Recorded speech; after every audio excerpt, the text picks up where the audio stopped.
Hey guys, it's me again, and welcome back to Uncle Robbie's Science Corner.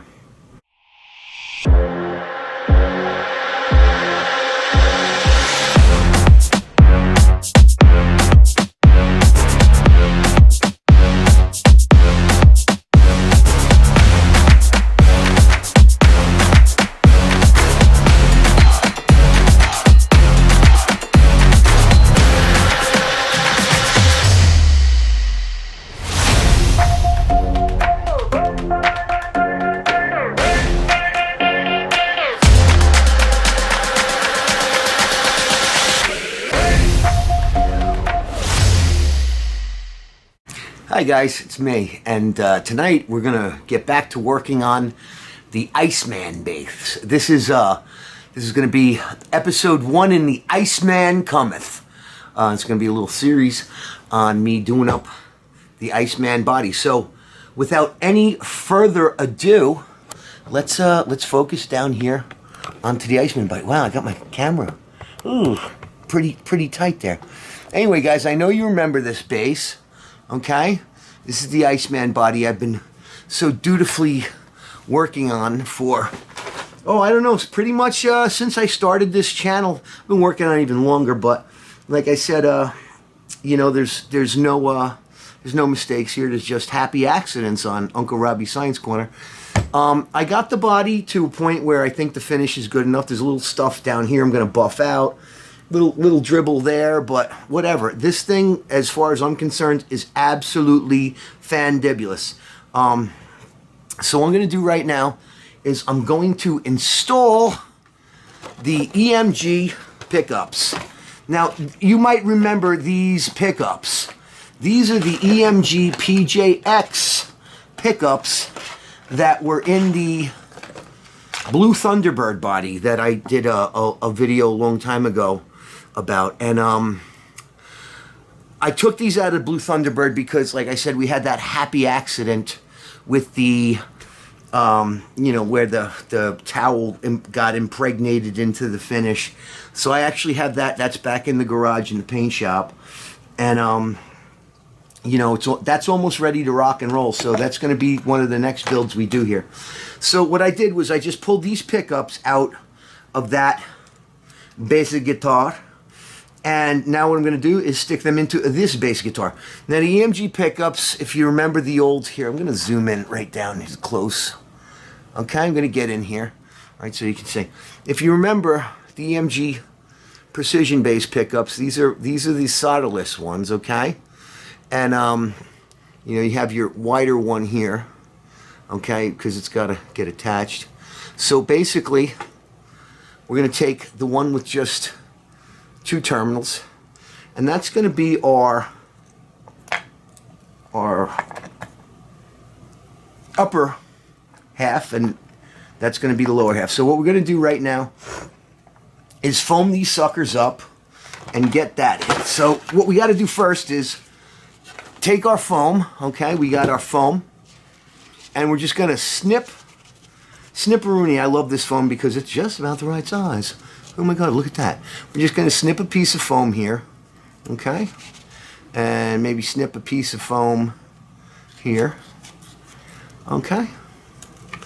And the reason why we use foam is, if you use foam, you don't really have to use springs under it. And that really helps out a lot. Okay, so you see how that foam fits. And if you look on this body, all right, it's been, the holes have been drilled.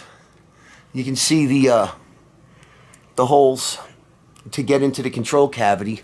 I had to drill them out a little larger.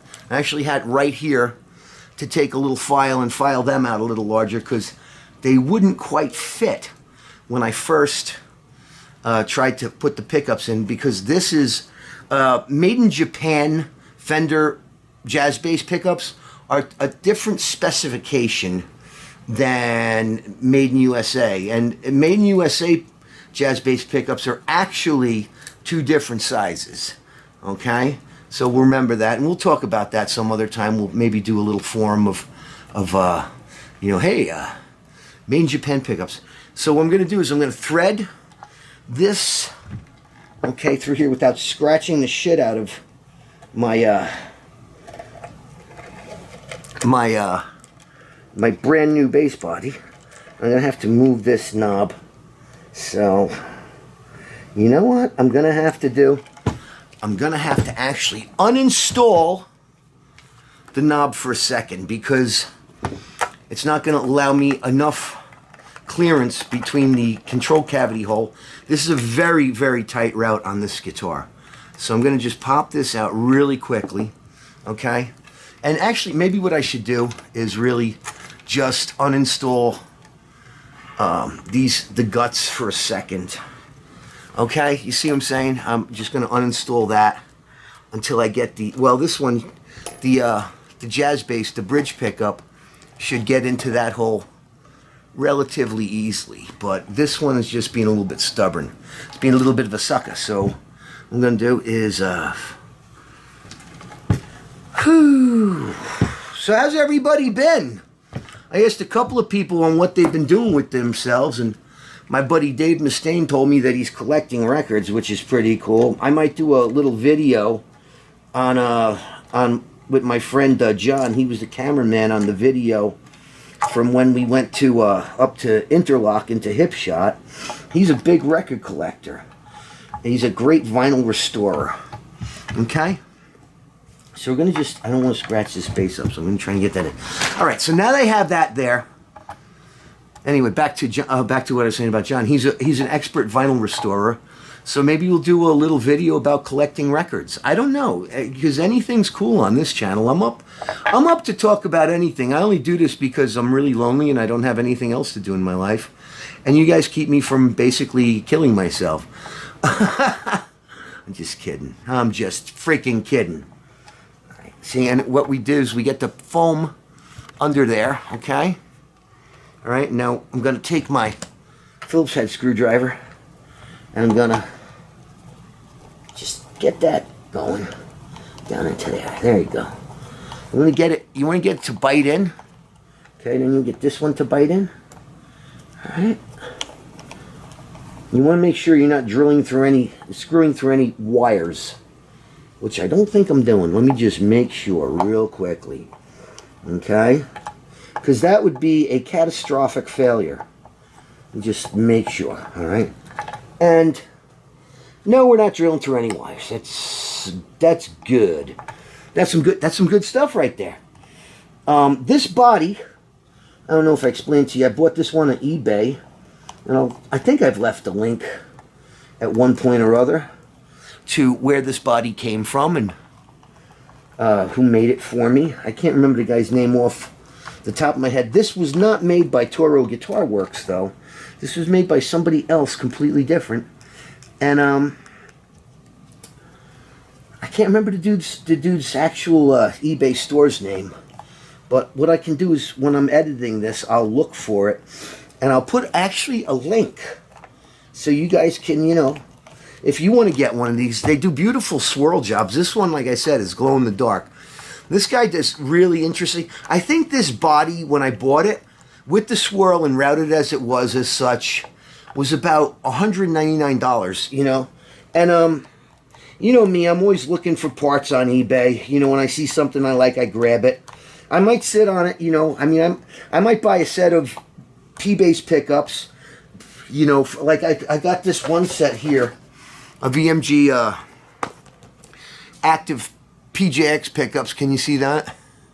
Yeah, I bought these a couple of years ago, and I, just keep them in stock because usually they're about $180 for a set.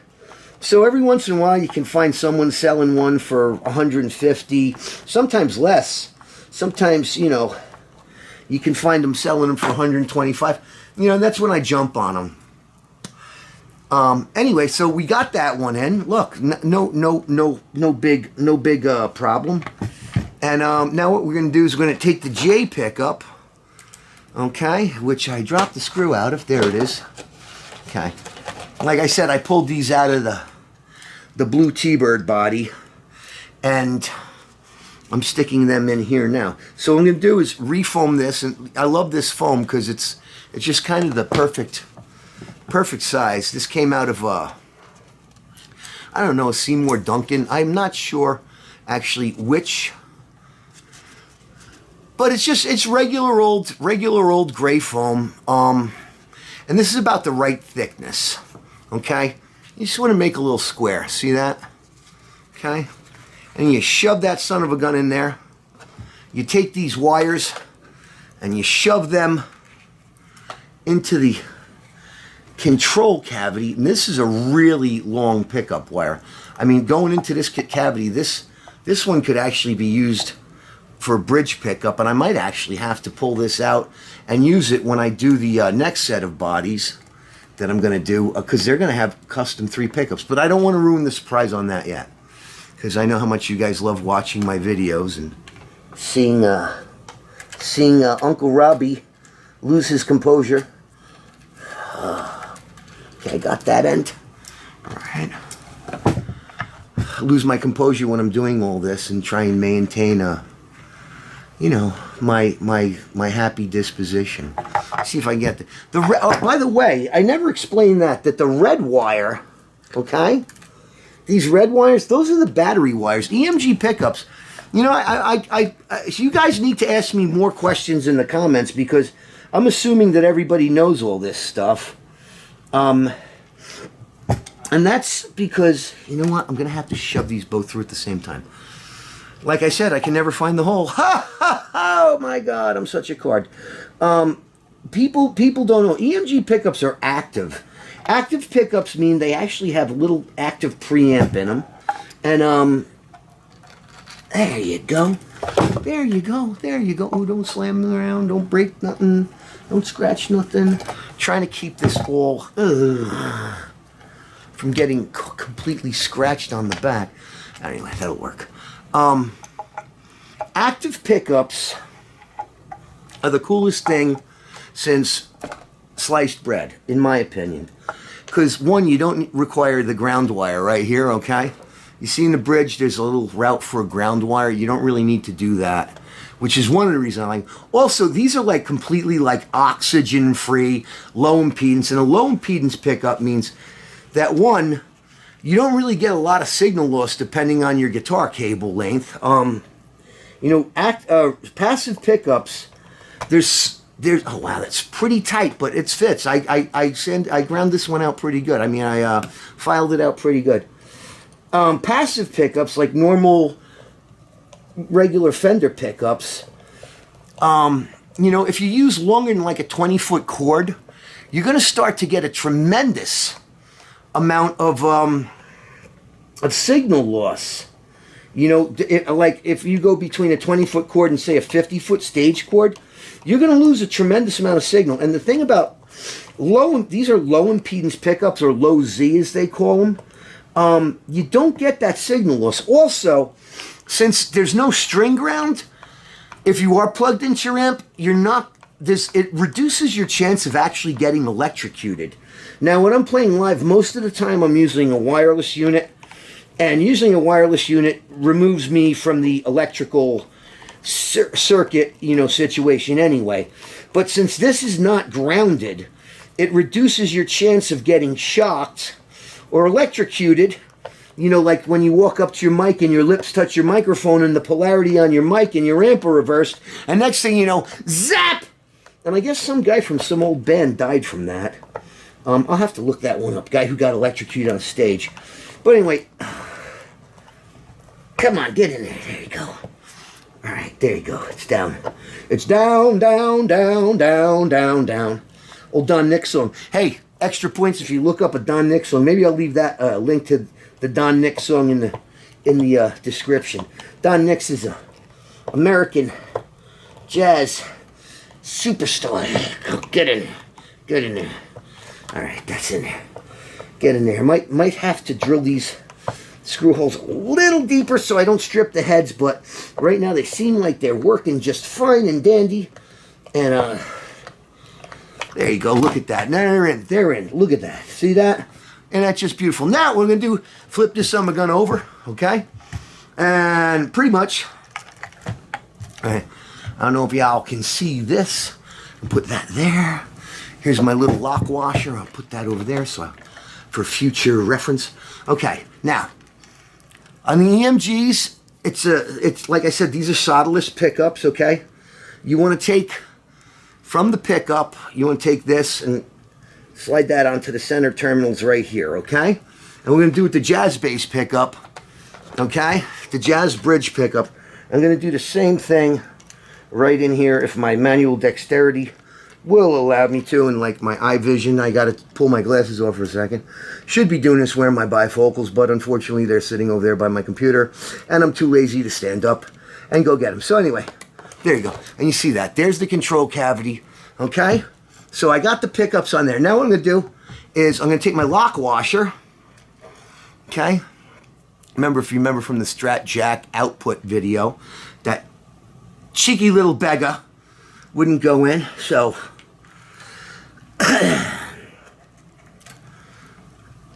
I'm gonna put this down here, try not to lose it. Okay, good, that worked. Oh, frickin' hell. Oh, there it goes. And I don't want to pinch these wires underneath the control.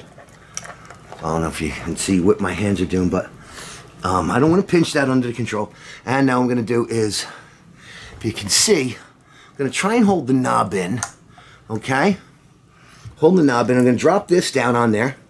I'm gonna put the nut on to the post shaft, and then what we use is, this is a regular old deep, I use a deep socket 7/16. Can you read that? Oh no, can you read that? See that? Just a 7/16 deep socket. What I like to do is I like to get them on first, just by hand, just finger tight, right? See what I'm doing? And what you want to try and do is make sure that your pots are somewhat straight. It doesn't really matter, but just for the sense of anal retentivity, you wanna kind of get the pot straight. And see that? That little lock washer just kind of bites down into the wood inside the control cavity. Now what I'm going to do is, I usually don't gorilla these, but this is a little tricky, so I am going to use the 1/4" drive ratchet handle right here. Okay, I'm going to kind of, there you go, hold that right there. Just give it a wee bit of a tweak. Okay, not too tight, not too tight, but you don't want it to be loose. And